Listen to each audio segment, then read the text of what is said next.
So what's up, everybody? I'm Jay Gott with a auto vlog, whatever you want to call it. Basically, it's just a vlog of my progression with me and my vehicle. This is my car right here. It's my Integra. Car that I've had going on 17 years now, but now I actually start taking it serious. So this vlog's not really gonna be like a whole progression of the whole build I've been doing, because I'm like basically like 98% done. The car runs, but having a little bit of issues that I need to kind of iron out, but hopefully within the coming weeks, months, whatever, I can get to it.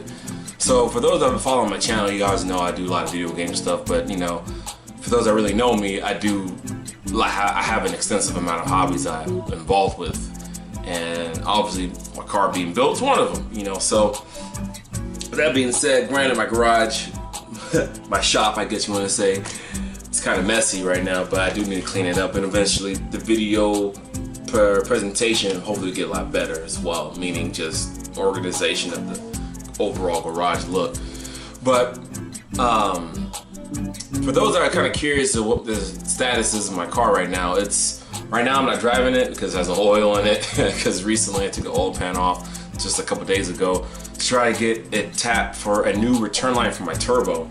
And for those that want to know what type of motor it is, it's a V18C GSR motor, sleeve from Golden Eagle. I got a video on it, me doing an unboxing on it. Probably the only one on the internet that's done this, at least with a motor, an unboxing video.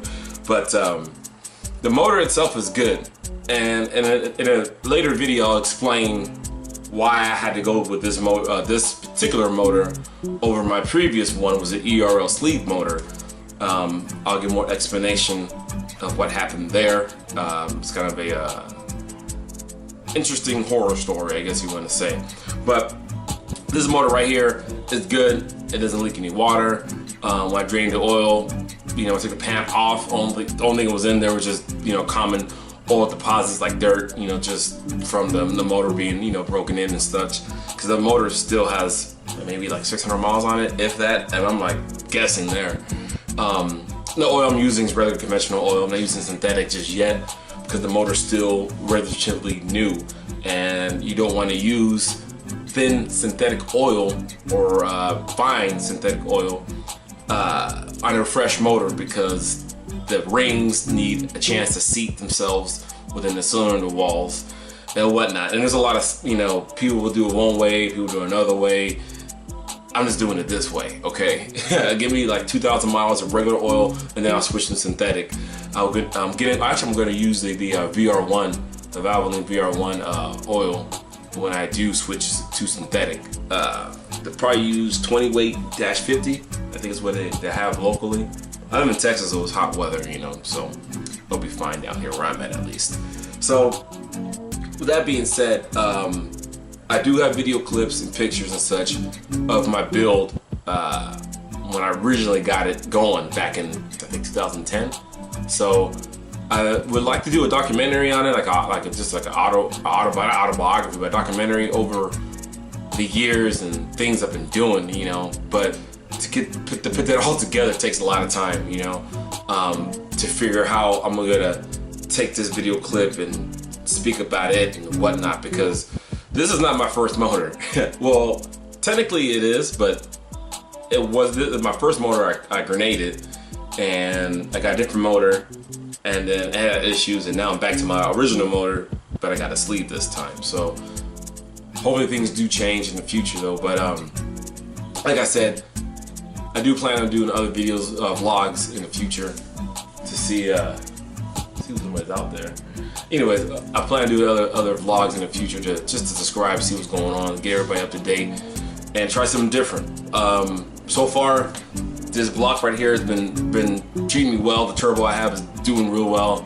I just don't have enough time in the day to get the things I need fixed done. You know, now I know why. It's like because of that, now I know why people will spend money to have shops do the work for them. And me, I'm like a do-it-yourself type of person, so I don't like paying anybody anything so that I can do it myself, you know what I mean? But with that being said, the next thing I need to do to this motor is just take the IACV valve off. That stands for intake air control valve. which is the back of the intake manifold. Take it off and clean it, because it seems like the car's dying a lot at idle. When it warms up, it's starting to, like, when I drive, and I go to a stoplight, it just kind of just dies out. So I don't know what's going on there. My tuner suggested me to clean it. I'm gonna do that, but it's kind of strange because before I got the new map I have, which is kind of like a base map in a sense, I wasn't doing that. And when I went to the dyno for him to kind of like just clean it up, because the motor's new, but he didn't go all full throttle all the way on the dyno, because he doesn't want to break in the motor or do anything kind of crazy on the dyno. And since the motor is still fresh, even though it put out over 410 horsepower, but it just started acting strange. I don't know what's going on, you know what I mean? So I'm gonna try to do things on my behalf to see what's going on. Not to mention, I don't have the traditional ignition system, meaning I don't have, I have a distributor cap and spark plugs, of course, but my distributor itself is gutted. Like, I don't have I don't have a coil in it. I don't have a ICM, which is, I think, is the integrated control module. I don't have that. Those are both out. I have a bypass for the ICM. I have an external coil. I have a Summit Racing ignition box. So it's not a traditional ignition system. You know, it's aftermarket or third party, whatever you want to say. So I do have that. Maybe that's kind of throwing some things off a little bit that we can kind of iron out in the dyno. I trust my dyno guy. I've known him for freaking like, what, 13 years or something. But see what's going on with there, and then clean. I'd say I'm gonna clean the IACV maybe today. I don't know. I just got back from the gym, kind of tired, but do that, and then I'm gonna go ahead and get that done. Start the car up. Then I got another issue I got to figure out, because I went ahead and did well, I have a Walbro fuel pump, so I went ahead and did a relay between the fuel pump. Relays as well. I went ahead and put a relay between the fuel pump and the wiring system of the car, right? Because the fuel pump's a straight drop in. So I put a relay between it, so I give the fuel pump the adequate amount of power it's supposed to get. So I put the relay in, right? Once I put the relay in my car, I wired it up all right from a write-up that one of my boys put up on this website. All of a sudden, now my fuel sending unit doesn't want to work. So I don't know how much fuel I have in the tank. It kind of sucks. It's like I do one thing to improve something, then something else doesn't want to work. I'm like, what the hell, man? It's like I'm losing at something that I should be winning, right? So what I'm gonna do is just take the relay out.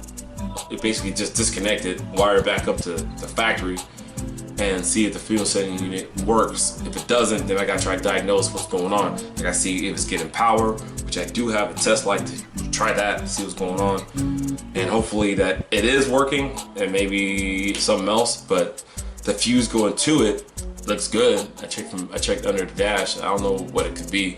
If somebody experienced this with a 95 Integra or Honda in general, just put down below in the comments. Maybe you can help me out with this. But anyways, don't want to keep this video too long, because this is the first vlog after all. But I'll close it out with this. Like I say, street racers do not need girlfriends. I think I'm gonna go by a new name. Call me Itsuki the Lonely Drifter.